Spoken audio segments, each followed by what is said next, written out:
నేరాన్ని అదుపు చేయాలంటే నేరపు మూలాల్ని పట్టుకోవాలన్నది పోలీసు సూత్రం.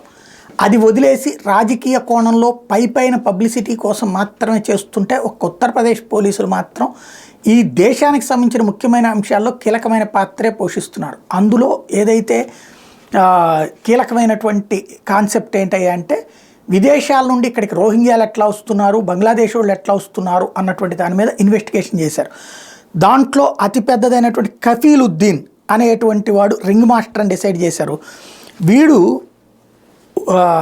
ఇక్కడికి అంటే ఉత్తర భారతదేశంలోకి తీసుకొచ్చి అక్కడి నుంచి దక్షిణ భారతదేశానికి తీసుకొచ్చి ఎస్టాబ్లిష్ చేస్తున్నాడు.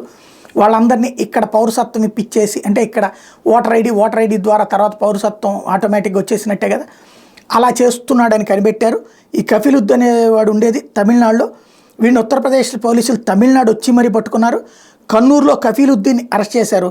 వీడినే కాకుండా ఇందులో పాలు పంచుకున్నటువంటి అదిలూర్ రెహమాన్, తాన్యా మండల్, అలు హెరేనా గాజీ, షేక్ నజీబుల్లా, ఇబ్రహీం ఖాన్, అబూ సలేహ్, అబ్దుల్ అవాల్ని కూడా అరెస్ట్ చేశారు. వీళ్ళందరూ అక్కడ యోగి వచ్చి ఈ మధ్యన వీళ్ళ కుంభకోణాన్ని పట్టుకునేటప్పటికి వెంటనే తప్పించుకుని తమిళనాడు వచ్చేశారు. ఇప్పుడు అక్కడికి వచ్చి మరీ పట్టుకున్నారు.